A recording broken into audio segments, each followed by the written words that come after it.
Hello friends and viewers, welcome to Vigyan Adda YouTube channel. देखिए, आज की हरियाणा जीके की क्लास में जो है हम एक टॉपिक के बारे में डिस्कस करेंगे, जो है हरियाणा के व्यक्तियों के उपनाम। यानी कि हरियाणा में बहुत सारी ऐसी हस्तियां हुई जिन्हें कि उनकी उपलब्धियों के कारण किसी न किसी उपनाम से पुकारा गया है। ठीक है, तो वही हम आज की वीडियो में डिस्कस करेंगे। कुछ 30-40 इस तरह के नाम हम डिस्कस करेंगे जिनको जो है किसी न किसी तरह किसी उपनाम से जाना जाता है। तो आप जल्दी से जल्दी हमारे साथ जुड़ जाइए, और जो लोग फर्स्ट टाइम हमारे चैनल को विजिट कर रहे हैं वो चैनल को पहले सब्सक्राइब ज़रूर कर दें, बेल आइकन ज़रूर दबाएं, ताकि आने वाली लेटेस्ट वीडियो जो है उनको सभी टाइम से मिलती रहिए। तो चलिए हमारी आज की वीडियो हम जो है स्टार्ट कर देते हैं। तो सबसे पहले अगर मैं बात करूँ, जो मैंने पहला नाम आज आपके लिए लिखा है जिसके बारे में बात करूँगी, वो है पंडित नेकीराम। देखिए, पंडित नेकीराम के बारे में अगर मैं बात करूं तो इनका जन्म पहले मैं बता दूं, इनका जन्म जो था वो 4 सितंबर 1887 को हुआ था। जन्म इनका हुआ था कलिंगा गांव, जो कि उस समय रोहतक में था, अब हाल फिलहाल जो है भिवानी में आता है। तो कलिंगा में इनका जन्म हुआ, और एक साप्ताहिक पत्रिका थी जो कि संदेश नामक की थी, संदेश साप्ताहिक पत्रिका, वो इन्होंने भिवानी से ही निकाली थी, उसका प्रकाशन किया था इन्होंने। आगे अगर मैं बात करूं तो देखिए, इनको जो है हरियाणा केसरी के नाम से जाना जाता है। बहुत सारे नाम आज हम डिस्कस करेंगे, तो एक क्वेश्चन उठेगा कि इन सारे नामों को आप ध्यान कैसे रखेंगे। ठीक है, तो उसको याद करने की ट्रिक्स भी मैं आपको साथ साथ बताती चलूँगी, तो आप देखते रहिए वीडियो। देखिए, मैंने लिखा है हरियाणा केसरी इनको बोला गया। तब जो केसरिया रंग है वो त्याग और बलिदान का प्रतीक है। सभी को पता है हमारे तिरंगे में जो है केसरिया रंग है त्याग और बलिदान का प्रतीक। अब त्याग और बलिदान चाहे देश के लिए हो, परिवार के लिए हो, या किसी भी फील्ड में हो, बहुत ही नेकी का काम माना जाता है। तो इस तरह से आप इसको ध्यान रख सकेंगे कि पंडित नेकीराम को जो है हरियाणा केसरी के नाम से जाना जाता है। क्यों? केसरिया रंग जो है त्याग और बलिदान का प्रतीक है, जो कि एक नेकी का काम है। दूसरी बात आप देखिए, अब मैंने बात की त्याग और बलिदान की, तो पंडित नेकीराम जो है वो हमारे स्वतंत्रता सेनानी जो थे उनके साथ काफ़ी उठना बैठना था।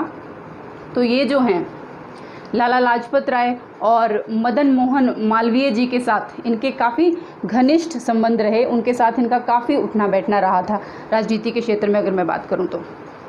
चलिए आगे अगर मैं बात करूं तो वो हैं हमारे चौधरी देवीलाल जी। इनको भी जो है कई नामों से पुकारा गया, जैसा कि आप देख भी रहे हैं। मैंने लिखा है इनको ताऊ कहा जाता है, जननायक के नाम से बोला जाता है इनको, राजनीति का भीष्म पितामह इनको कहा जाता है, किंग मेकर भी इनको कहा जाता है, और लास्ट जो मैंने लिखा है शेर ए हरियाणा भी इनको कहा जाता है। सबसे पहले तो इनके जन्म स्थान की अगर मैं बात करूं, वो देखिए देवीलाल जी जो हैं सिरसा के चौटाला गाँव से इनका संबंध है, सिरसा का चौटाला गाँव। आगे आप देखिए, ये जो है इनकी खास बात मैं आपको बता दूं, वैसे सभी को पता है कि हरियाणा में जो है 3 बार जो है राष्ट्रपति शासन लगा है, 1967 में, 1977 में और 1991 में। 67, 77 और 91 में। तो जब 77 का राष्ट्रपति शासन ख़त्म हुआ था, उस समय जो ये सीएम थे, उस समय जो है सीएम बने थे। और इनकी एक और ख़ास बात बता दूं कि ये हरियाणा के ऐसे मुख्यमंत्री रहे जो कि इंडिया के डिप्टी पीएम भी रहे। जी हाँ, इंडिया के डिप्टी पीएम भी रहे, यानी कि उप प्रधानमंत्री। और किसके कार्यकाल में रहे? जब वीपी सिंह और चंद्रशेखर जो है हमारे पीएम थे, प्रधानमंत्री थे, तो उस समय में जो है ये हमारे उप प्रधानमंत्री रहे। 89 से 91, 1989 से 91 के ड्यूरेशन में जो है ये हमारे उप प्रधानमंत्री भी रहे। बात आती है फिर से वहीं कि आप इस चीज़ को याद कैसे रखेंगे। नाम मैंने आपको बहुत सारे बता दिए, किस तरह आप इन चीज़ों को जो है ध्यान रखेंगे। तो देखिए, जो नाम है देवीलाल, अब हम इस तरह से आपको बताते हैं कि अगर मैं इंडियन कल्चर में बात करूं तो देवी की जब भी बात होती है, सबसे पहले जो है दुर्गा माता का स्वरूप जो है सबके सामने आता है, दुर्गा माता का। और क्योंकि सभी को पता है कि दुर्गा माता जो है उनका जो सिंबॉलिक कलर है, प्रतीक रंग जिसको हम कहते हैं, वो लाल है, क्योंकि उनका सारा जो है वेश आभूषण सब कुछ जो है लाल रंग का है, श्रृंगार सब कुछ लाल रंग में है। तो उससे आप इसको ध्यान रखेंगे। तो देखिए, देवी माँ जो कि लाल रंग के वस्त्र धारण करती हैं और शेर की सवारी करती हैं, शेर की सवारी करती हैं। अब शेर जो है जंगल का राजा है या फिर किंग ऑफ एनिमल्स जिसको हम बोलते हैं, तो इनको जो है किंग भी बोला जाता है। देवी माँ जो है लाल रंग की जो वस्त्र धारण करती हैं, शेर की सवारी करती हैं, और वो जो शेर है वो जो है किंग है ऑफ एनिमल्स। तो इस तरह से आप इसको ध्यान रखेंगे। बचे हमारे 3 नाम, इनको बोला जाता है ताऊ, जननायक और भीष्म पितामह। अब देखिए, ताऊ जो होता है घर का वरिष्ठ सदस्य होता है एक तरह से, और भीष्म पितामह जो है सभी को पता उनके बारे में कि कौरवों और पांडवों में वो भी सबसे वरिष्ठ थे। तो अब देखिए, जो हेड ऑफ द फैमिली होता है या जो वरिष्ठ होता है परिवार में, वो पूरे परिवार में जो है एक मुखिया की, एक नायक की भूमिका निभाता है। तो इस तरह से आप इसको ध्यान रखेंगे कि जो है ताऊ और जो भीष्म पितामह थे, जैसे कौरव पांडवों के वरिष्ठ थे, तो उसी तरह से जो है ये पूरी फैमिली के जो है एक नायक की तरह, एक मुखिया की तरह होते हैं। इस तरह से आपको चीज़ें जो है ध्यान रह जाएंगी। चलिए आगे मैं बात कर लेती हूँ चौधरी बंसीलाल जी की। तो देखिए, सबसे पहले इनके जन्म स्थान की बात, तो इनका संबंध जो है वो भिवानी से है, भिवानी ज़िले से है। और अब देखिए मैंने क्या लिखा है कि इनको भी काफ़ी सारे नामों से पुकारा जाता है। हरियाणा का लौह पुरुष इनको कहा जाता है, हरियाणा का शिल्पी इनको कहा जाता है, आधुनिक हरियाणा का निर्माता इनको बोला जाता है, और एक जो मैंने लिखा है इनको विकास पुरुष भी कहा जाता है। इनको डिस्कस करने से पहले मैं बता दूं कि ये जब सीएम बने थे, तो मैंने बोला 3 बार हरियाणा में जो है राष्ट्रपति शासन लगा, 67, 77 और 91 में। तो 77 में जो सीएम बने थे, राष्ट्रपति शासन खत्म होने के बाद, वो देवीलाल जी बने, और जब 67 का राष्ट्रपति शासन खत्म हुआ था, उसके बाद जो सीएम बने थे वो हमारे बने थे बंसीलाल जी। ठीक है, इससे आप ध्यान रखेंगे इस चीज़ को। चलिए आगे मैं बात करूंगी, आप इसको कैसे ध्यान रखेंगे। देखिए मैंने यहाँ पे लिखा है बंसीलाल, तो देखिए मैं 3 वर्ड्स लिख रही हूँ आपके लिए। बिजली, बंसी तो है ही, और भिवानी।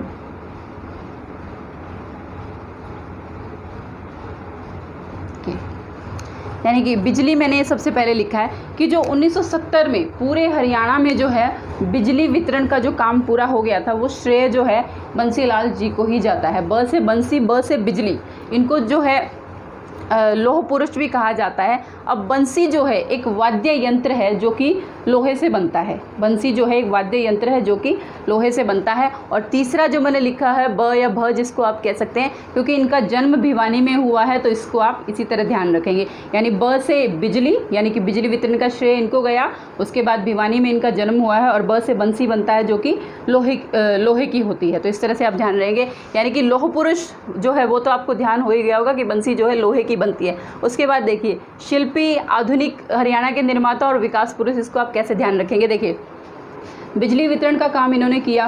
अब बिजली जब हर घर में पहुंचेगी तो ऑब्वियस सी बात है कि हरियाणा का डेवलपमेंट होगा, विकास होगा, और जब विकास हो जाएगा तो हम जो है आधुनिक लेवल पे आगे बढ़ जाएंगे, यानी कि हरियाणा जो है मॉडर्न हो जाएगा। तो इस तरह से आप इसको ध्यान रखेंगे कि बिजली जो है बंसीलाल के टाइम में आई सारे हरियाणा में जो है, उसके बाद जो है हमारा विकास हुआ, और विकास हुआ तो हम जो है मॉडर्न हो गए, आधुनिक हो गए। इस तरह से आप ध्यान रखेंगे कि ये जो है इन्होंने हमें विकास दिया, हमारे आधुनिक हरियाणा को बनाया। और जैसे कि मैं बोल रही थी बार बार कि बंसी जो है लोहे की बनती है, तो जो चीज़ों को बनाता है उसको हम जो है शिल्पकार कहते हैं। तो वहाँ से आप ध्यान रख सकते हैं कि ये जो है शिल्पी भी हैं। चलिए आगे मैं बात करूंगी चौधरी छोटू राम जी की। सबसे पहले तो इनके नाम से ही शुरू कर लेते हैं कि छोटू राम को आखिर छोटू राम बोलते क्यों थे। देखिए क्योंकि ये सभी अपने भाई बहनों में सबसे छोटे थे, तो इनके जो बड़े भाई बंधु थे वो इनको सब जो है प्यार से छोटू कह के बुलाते थे। वैसे अगर मैं इनके असली नाम की बात करूँ तो इसका असली नाम जो था वो रिछपाल था, पर सभी भाइयों में छोटे थे तो इस वजह से इनको छोटू कहा गया। तो देखिए चौधरी छोटू राम के बारे में एक और बात मैं आपको बता दूं कि एक जाट गजट पत्रिका आई थी 1916 में, वो जो है इन्होंने लिखी थी, जाट गजट पत्रिका 1916 में। तो नाम इनके देखिए आप क्या हैं, सर दीनबंधु, भाखड़ा डैम का जन्मदाता, रहबरे आज़म, और लास्ट जो लिखा है ज़मींदारों या फिर किसानों का मसीहा। किसानों का मसीहा जो है वेरी फर्स्ट जो मैंने लिखा था, इनको भी देवीलाल जी को भी कहा जाता है, बट वो आप ऑप्शन में देखिएगा किस तरह से आया है। अगर छोटू राम भी है तो प्रेफरेंस आप इनको ही देंगे। तो देखिए किस तरह से आप इनको याद रखेंगे कि देखिए, छोटे से भाई बंधु ने, छोटे से भाई या तो बंधु ने, भाई बंधु एक ही होता है, छोटे से भाई बंधु ने क्या किया कि भाखड़ा डैम का निर्माण करके, भाखड़ा डैम का निर्माण करके किसानों का मार्गदर्शन किया। छोटे से भाई बंधु ने भाखड़ा डैम का निर्माण करके किसानों का जो है मार्गदर्शन किया। अब देखिए जो मैंने यहाँ पे रहबरे आज़म लिखा है उसका मतलब वही होता है जो आपका मार्गदर्शन करे, कोई राह दिखाने वाला, रास्ता दिखाने वाला, वो होता है रहबरे आज़म। ठीक है, अब देखिए, अब जो कोई इंसान इतनी सारी चीज़ें आपके लिए करेगा, और वैसे देखा जाए जो कोई गाइड करने का काम करता है, रास्ता दिखाने का काम करता है, वो एक टीचर ही होता है, अध्यापक होता है, या फिर इंग्लिश में जिसको आप कहते हैं सर, तो वो होता है। इस तरह से आप इसको ध्यान रख सकते हैं कि चौधरी छोटू राम ने छोटा सा छोटे भाई बंधु ने डैम बनाकर जो है किसानों का जो है मार्गदर्शन किया, रहबरे आज़म किया, तो उनको सर भी बोला गया। चलिए आगे मैं बात करूंगी जाटों का प्लूटो या तो फिर अफलातून। ये किसको कहा जाता है? ये बोला जाता है राजा सूरजमल को। जी हाँ, अब छोटी सी बात है, आप देखिए राजा सूरजमल को जो है जाटों का अफलातून बोला गया। अब राजा कोई भी हो तो आप देखिए उसको अफलातूनी तरीके से होना चाहिए, बिल्कुल तूफान की तरह होना चाहिए, तभी तो वो युद्ध में जीतेगा। तो राजा जो है तूफानी ही होता है, अफलातून की तरह ही होता है। दूसरा जो इनका नाम है जाटों का प्लूटो। प्लूटो से आप किस तरह ध्यान रखेंगे? देखिए सूरजमल, क्योंकि मैं बात कर रही हूँ, अब सूरज और प्लूटो दोनों ही जो है सौर मंडल में पाए जाते हैं। प्लूटो अब पहले जो एक ग्रह था अब नहीं है, तो सूर्य और प्लूटो जो कि एक ग्रह पहले था, दोनों ही जो है सौर मंडल में पाए जाते हैं। इस तरह से आप रिलेट करके जो है चीज़ों को याद कर सकते हैं। आज की वीडियो देखिए बहुत सारे लोगों को इन चीज़ों के बारे में पता भी होगा, लेकिन एक प्रॉब्लम होती है बच्चों के साथ कि मैडम इतनी सारी चीज़ों को हम ध्यान कैसे रखें, याद कैसे रखें। तो वही तरीका आज मैं आपको साथ के साथ बताते चल रही हूँ, और मैं उम्मीद करूँगी कि जब तक वीडियो आगे बढ़ेगी आपको सभी जो चीज़ें हैं वो याद भी हो जाएंगी। चलिए आगे मैं बात करूंगी मास्टर चंदगी राम की। तो देखिए इनको जो है मास्टर चंदगी राम, तो इंडिया में जो है पहलवानी की एक प्रतियोगिता होती है, कुश्ती की एक दंगल होता है जिसको हिंद केसरी या तो भारत केसरी के नाम से जाना जाता है। क्योंकि मास्टर चंदगी राम ने, पहलवान चंदगी राम ने इस प्रतियोगिता को जीता था, तो इसीलिए इनको जो है भारत केसरी की जो है उपाधि दी गई थी। ठीक है, तो आप देखिए हिंद केसरी और भारत केसरी की इनको उपाधि मिली। 1974 में 1974 में एक मूवी भी आई थी, फिल्म आई थी वीर घटोत्कच। जी हाँ, 1974 में एक मूवी आई थी वीर घटोत्कच, जिस मूवी में जो है इन्होंने अभिनय किया था मास्टर चंदगी राम ने। ठीक है, तो आई होप अभी तक वीडियो जो है आपको पसंद आ रही होगी। अगर पसंद आ रही है तो आप वीडियो को लाइक ज़रूर करेंगे और ज़्यादा से ज़्यादा जो है वीडियो को शेयर भी करें। आगे बात करेंगे हम लाला मुरलीधर की। तो देखिए इनको जो है केसरे हिंद, राय बहादुर और grand old man of Punjab और हरियाणा दोनों ही आ सकते हैं। कई जगह ये grand old man of Punjab भी लिखा मिलता है और कई जगह हरियाणा भी लिखा मिलता है। तो आप ऑप्शन में देखेंगे किस तरह से ये रहेगा, उसी तरह से टिक कीजिएगा। अगर ऑप्शन में दोनों है पंजाब हरियाणा तो आप दोनों के साथ जाएंगे, अगर एक है तो फिर आप जो है पंजाब के साथ जाएंगे। उसके बाद देखिए तो इनकी उपाधि जो है राय बहादुर, ये जो उपाधि है मैंने लिखी है राय बहादुर की जो उपाधि है ये जो है ब्रिटिशर्स ने इनको दी थी, ब्रिटिशर्स ने इनको दी थी। और 1921 में क्योंकि लाला मुरलीधर ने जो है रॉलेट एक्ट का विरोध किया था, तो उस विरोध के चलते इन्होंने जो है अपनी ये उपाधि जो है त्याग दी थी, वापस दे दी थी। तो उसी से मैं आप इसको ध्यान रखेंगे कि लाला ने जो है अपनी उपाधि जो है बहादुरी से त्याग दी, और त्याग आ गया जो कि मैंने वीडियो के बिल्कुल स्टार्टिंग में आपको बताया था। त्याग का मतलब, बलिदान का मतलब केसरिया रंग से, तो वही है केसर ए हिंद। इस तरह से आप ध्यान रखेंगे। और grand old man of Punjab जो है और हरियाणा इनको कहा जाता है। चलिए आगे मैं बात करूँगी हरियाणा का कालिदास और शेक्सपियर।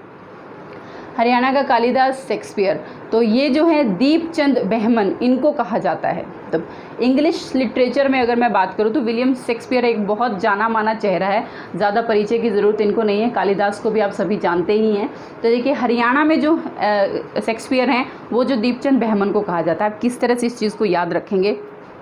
देखिए कि जब दीप जलता है, दिया जलता है तो रोशनी होती है, और चाँद जो होता है वो भी रोशनी ही देता है रात के समय।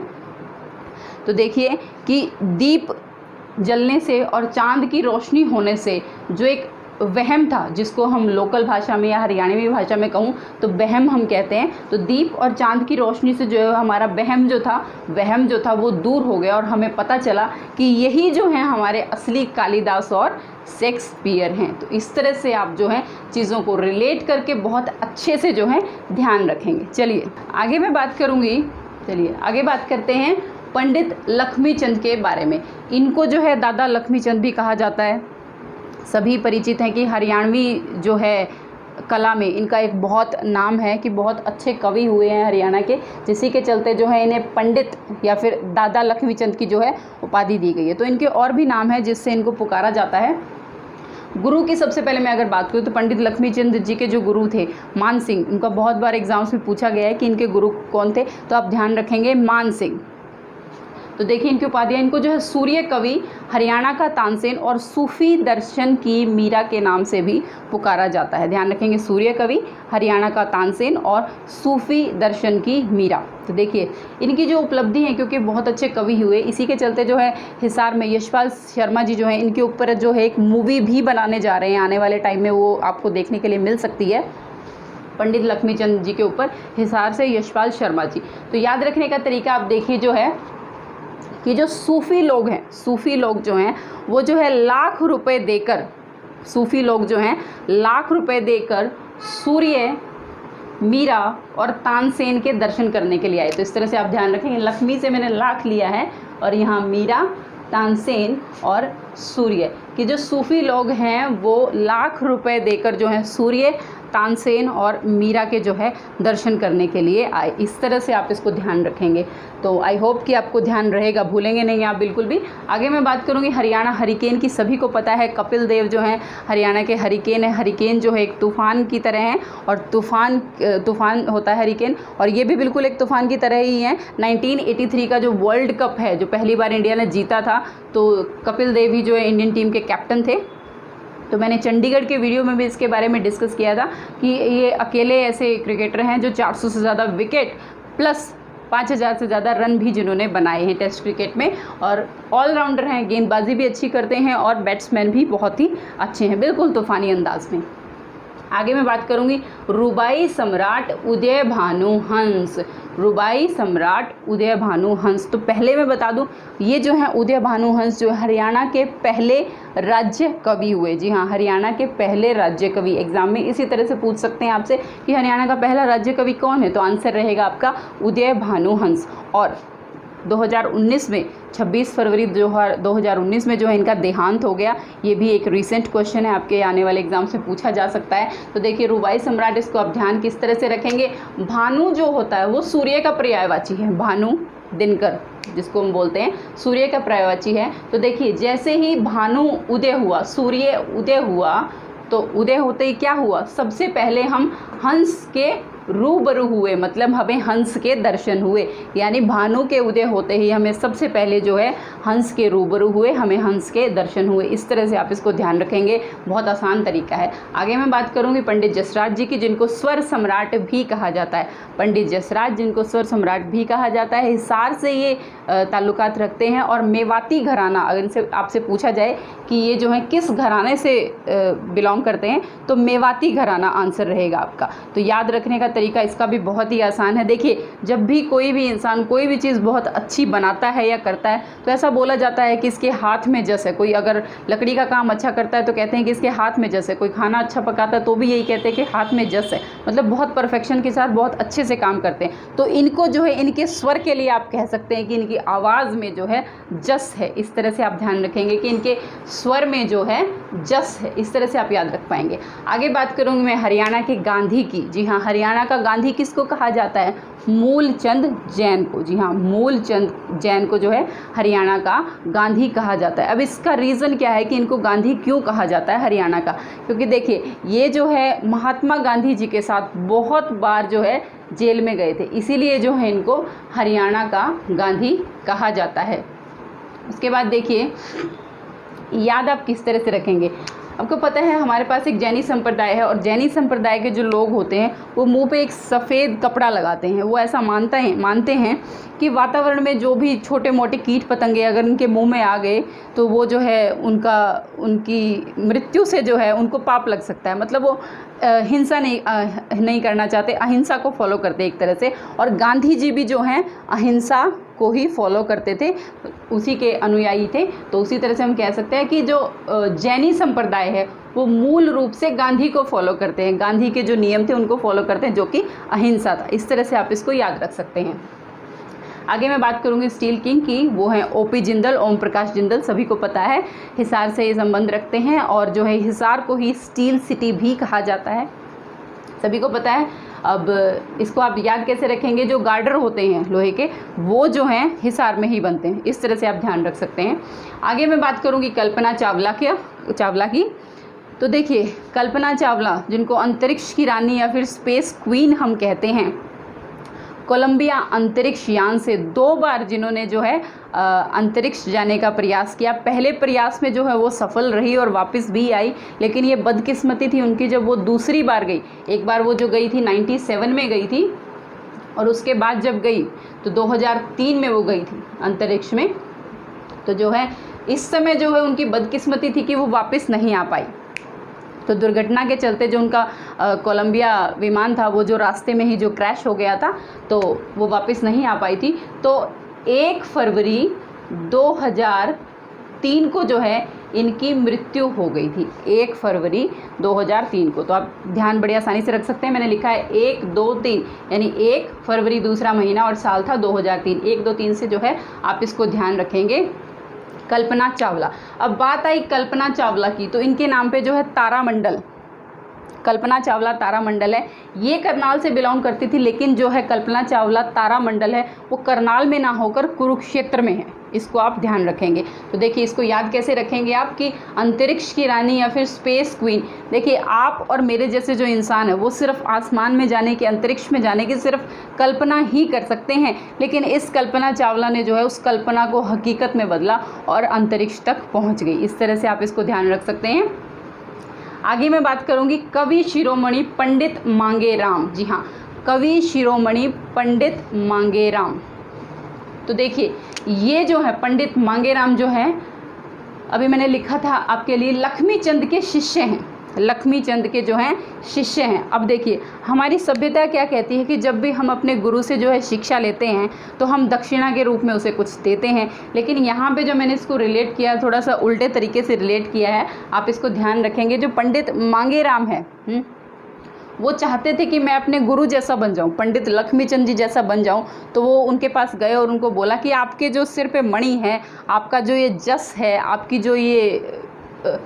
जो ये वर्चस्व है वो मुझे आप दे दीजिए ताकि मैं भी आप जैसा बन जाऊं। तो जो है पंडित मांगेराम जो हैं लक्ष्मीचंद के पास उनके सिर से जो है मणि मांगने के लिए गए। मांगे से मांगना और मणि मांगने गए, म से मांगेराम, म से मणि। इस तरह से आप इसको ध्यान रख सकते हैं। चलिए आगे बात करूंगी मैं एक ही हरियाणवी संगीत में या कला में एक और नाम आता है राजेंद्र खरकिया। जी हाँ, राजेंद्र खरकिया, जिनको जो है सरस्वती पुत्र के नाम से भी जाना जाता है। अब इनके बारे में ज़्यादा बताने से पहले मैं एक बस छोटी सी बात आपको बताऊंगी। एक मूवी आई थी, हरियाणवी फिल्म आई थी लाडो, तो जो उसमें एक बहुत फेमस रागनी हुई थी, पानी आली पानी प्यादे, एक रागनी थी, वो जो गाई थी राजेंद्र खरकिया ने ही गाई थी। बहुत फेमस हुई थी, हर किसी के नाम पर, बहुत मतलब साल दर साल जो है उसके नए वर्जन्स भी निकल रहे हैं। तो जो ये हैं बहुत फेमस हुए थे उसके कारण, और भी बहुत सारी इनकी जो हैं रागनियाँ हैं जो फेमस हैं। तो देखिए आप इसको ध्यान कैसे रखेंगे, राजेंद्र खरकिया। अब खरकिया जो वर्ड है, देखिए एक वर्ड होता है खड़खड़, खड़खड़ जो होता है वो जो आवाज़ होती है कानों को बिल्कुल भी अच्छी नहीं लगती, बिल्कुल एक अच्छी सी आवाज़ नहीं होती। तो ये जो राजेंद्र खरकिया जी हैं वो चाहते थे कि मेरी आवाज़ जो है बिल्कुल साफ़ हो जाए, स्वयं जो है सरस्वती माँ जो है मेरे कंठ में निवास कर जाए। तो ये जो है सरस्वती माँ से वरदान लेने गए कि जो मेरी आवाज़ की खड़खड़ है, खरखराहट है, वो जो ख़त्म हो जाए और आप मेरे गले में निवास कीजिए। इस तरह से आप ध्यान रखेंगे। चलिए आगे मैं बात करूँगी गोल्डन गर्ल ममता खरब की। जी हाँ, गोल्डन गर्ल ममता खरब, ये जो हैं सोनीपत की हैं और हॉकी से ये जो हैं ताल्लुकात रखती हैं, हॉकी की प्लेयर हैं ममता खरब। तो इनको गोल्डन गर्ल जो है कहा जाता है। अगर मैं बात करूं इंडिया की गोल्डन गर्ल, ये है हरियाणा की गोल्डन गर्ल। इंडिया की गोल्डन गर्ल की अगर मैं बात करूँगी तो वो होगी हिमा दास, जो कि 400 मीटर रेस की धावक है। ठीक है, असम की रहने वाली है वो, लेकिन यहाँ हम बात करें हरियाणा की गोल्डन गर्ल की। तो देखिए आप इसको याद कैसे रहेंगे, ममता खरब को, कि माँ ने अपनी ममता में आके कहा कि जो सोना होता है, गोल्ड, सोने को कभी भी ख़राब नहीं करना चाहिए। इस तरह से आप इसको याद रखेंगे। आगे मैं बात करूँगी हार्ड केडी की। जी हाँ, हार्ड केडी मैंने लिखा है कविता दलाल। ये जो है जींद की रहने वाली हैं, जींद से बिलोंग करती हैं, जींद की रहने वाली हैं और WWE की प्लेयर हैं। सभी देखते हैं WWE की फाइटिंग, उसकी जो है प्लेयर हैं, नाम है इनका कविता दलाल। तो इनको जो है लेडी खली और हार्ड केडी के नाम से भी जाना जाता है, कविता दलाल, केडी, कविता दलाल। तो आप देखिए इसको आप ध्यान कैसे रखेंगे कि ये जो कविता दलाल है वो हार्ड खेल खेलती है, क्योंकि फाइटिंग जो है इटसेल्फ एक बहुत मुश्किल गेम है, लड़ना बहुत ही मुश्किल काम है, रिंग में लड़ना बेसिकली। तो जो है कविता दलाल जो है वो हार्ड खेल, यहाँ से आप खेल को रिलेट करेंगे, हार्ड खेल जो है खेलती है। चलिए आगे मैं बात कर लेती हूँ राजा हर्षवर्धन की। सभी को पता है कि ये जो है राजा हर्षवर्धन जो हैं वर्धन वंश के राजा हुए, 590 से 606 ईस्वी के बीच में जो हुए थे, वर्धन वंश के राजा हुए। इनको जो नाम दिया जाता है साहित्यकार, सम्राट और शिलादित्य। इस राजा हर्षवर्धन के बारे में कुछ और चीज़ें मैं आपके बताऊं कि इनके जो दरबार में एक दरबारी कवि था बाण भट्ट था, जिन्होंने की जो इनकी वीरता का वर्णन करते हुए एक पुस्तक लिखी थी, हर्षचरित। ये बहुत बार एग्जाम से पूछा गया है, आगे भी पूछा जा सकता है। इसका वर्णन करते हुए लिखी थी हर्षचरित बाण भट्ट ने, जो कि इनके दरबार में एक दरबारी कवि था। दूसरी बात करूँ, इन्होंने 2 राजधानियाँ अपनी बनाई थी, एक थानेसर जो कि कुरुक्षेत्र में है और कन्नौज जो कि यूपी में था, कन्नौज और थानेसर।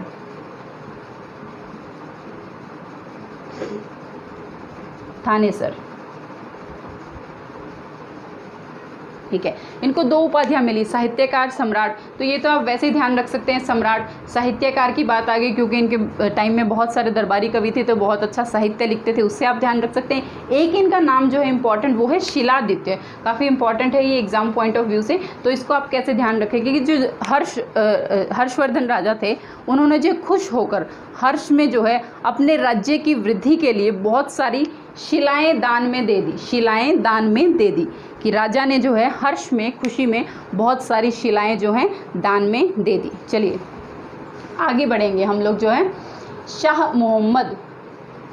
तो अगला जो हमारा नाम है वो है शाह मोहम्मद। इनको जो है हादी ए हरियाणा की जो है उपाधि दी गई है। अब ये कुछ नाम है जिनको आपको इसी तरह से ध्यान रखना है। एग्ज़ाम में भी जो है 1 या 2 क्वेश्चन यहाँ से निकलेगा, तो आपको मतलब बेसिकली देखा जाए तो एक क्रैमिंग पोर्शन है, लेकिन मैं कोशिश कर रही हूँ कि आपको क्रैम ना करना पड़े, चीज़ें आपको जो है हंसते खेलते जो हैं याद हो जाएं। तो हादी ए हरियाणा शाह मोहम्मद। अब शाही लोग जो होते हैं, रॉयल लोग जो होते हैं, वो हादी को आप रिलेट कीजिए खादी से। शाही लोग जो हैं हरियाणा में जो है खादी लेने आए, शाही लोग जो है हरियाणा में जो है खादी लेने आए, खादी हादी, उससे आपको ये ध्यान रहेगा। चलिए उसके बाद मैं बात करूँगी राजनीति के चाणक्य। जी हाँ, आज मैंने बात की थी राजनीति के भीष्म पितामह, वो कौन थे? देवीलाल। अभी मैं बात कर रही हूँ राजनीति के चाणक्य।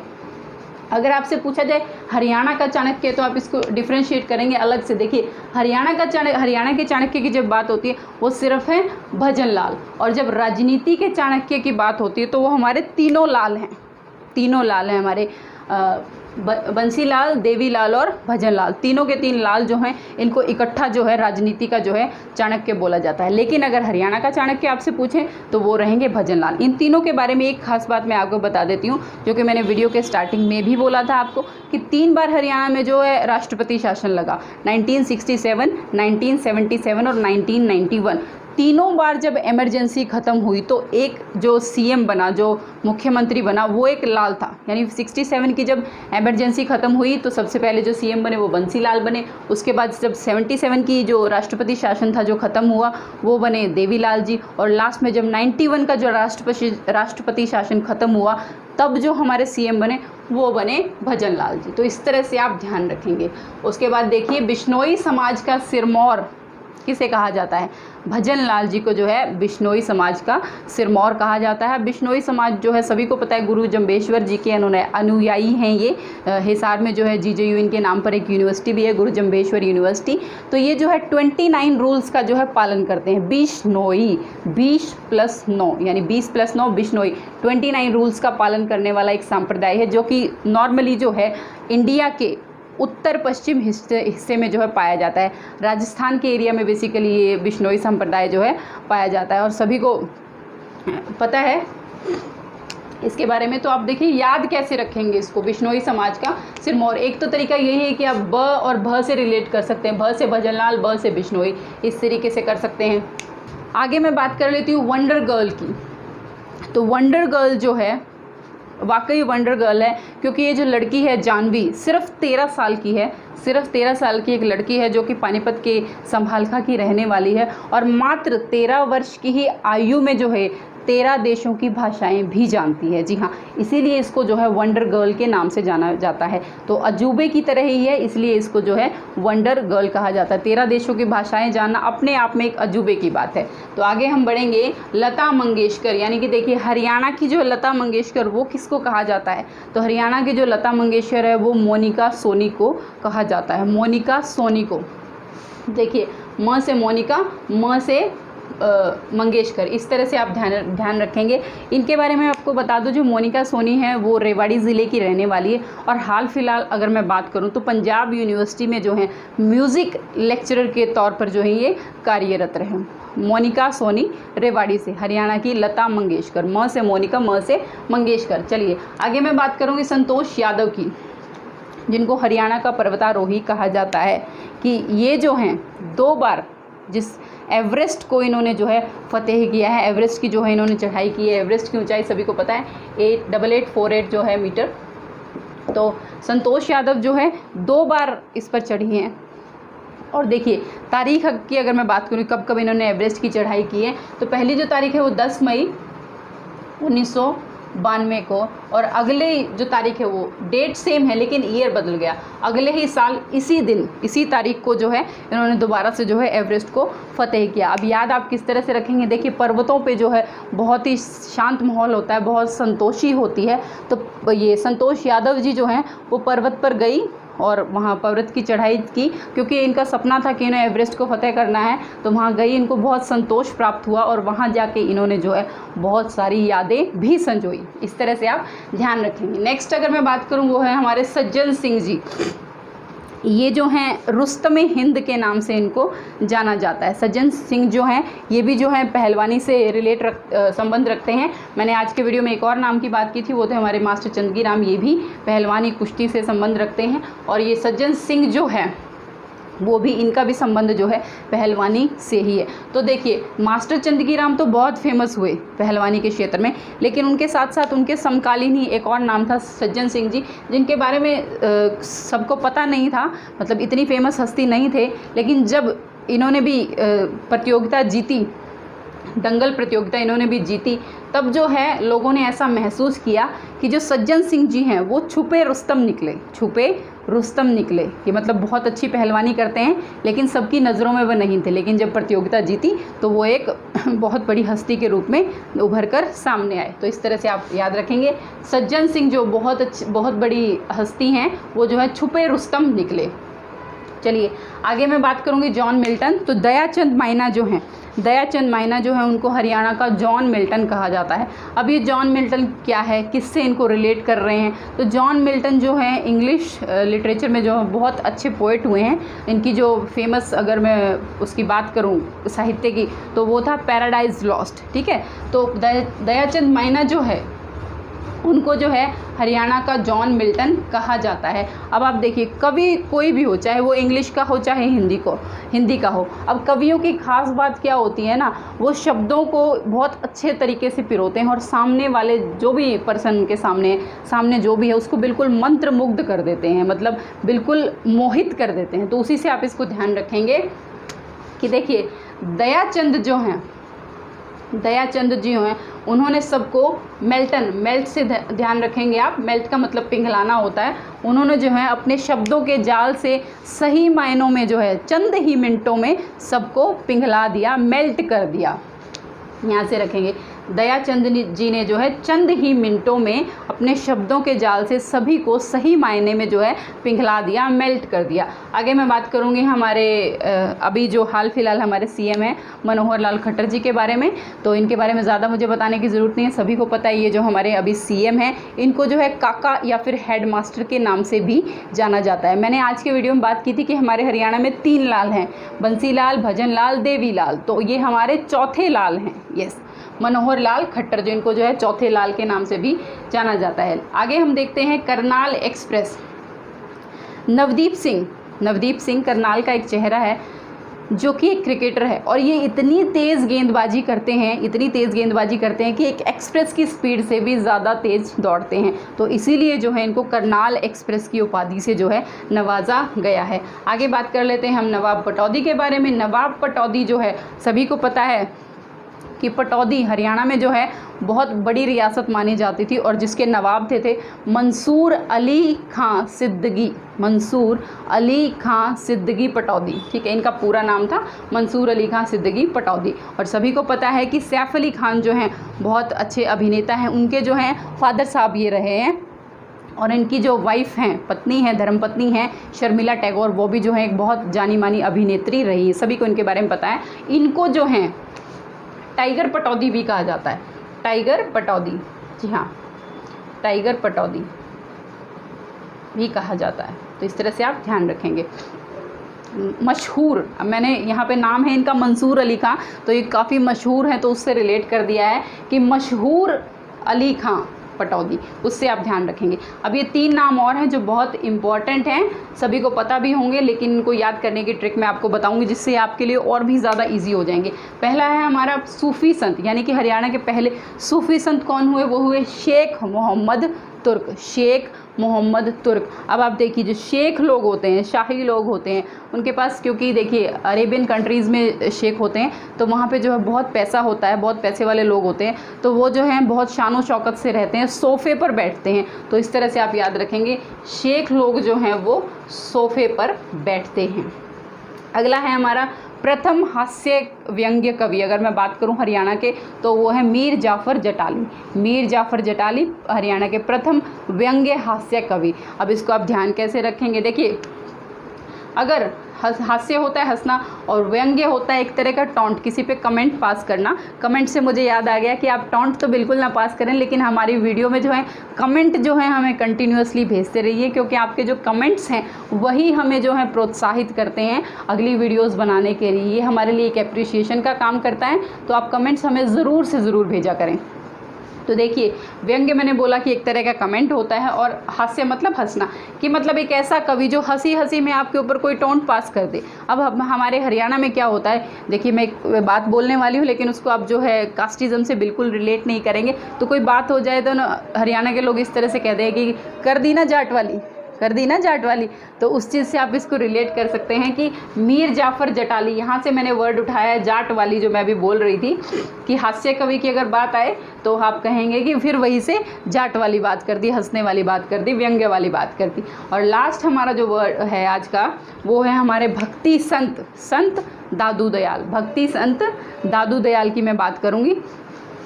तो देखिए, इसको याद करने का तरीका बहुत ही आसान है। यहाँ से मैंने वर्ड उठाया है दादू, यानी कि दादा जो होते हैं, एक एज के बाद जो होता है बुज़ुर्ग व्यक्ति जो होता है वो भक्ति में लीन हो जाता है, तो वहाँ से आप इसको ध्यान रखेंगे, भक्ति संत हमारे संत दादू दयाल। तो ये था हमारी आज के वीडियो के बारे में, और मुझे पूरी उम्मीद है कि वीडियो जो है आपको देखते ही देखते ज़रूर याद हो गई होगी। देखिए फ्रेंड्स, अगर आपको वीडियो पसंद आ रही है तो आप वीडियो को लाइक और शेयर ज़रूर करते रहा करिए, ठीक है। मैं कोशिश करूंगी कि आने वाली वीडियोस में आपके लिए बहुत अच्छे से अच्छा कंटेंट लेकर आऊँगी, और वीडियोस होंगी इसी तरह की, आप जो है उसको देखते देखते याद कर सकें।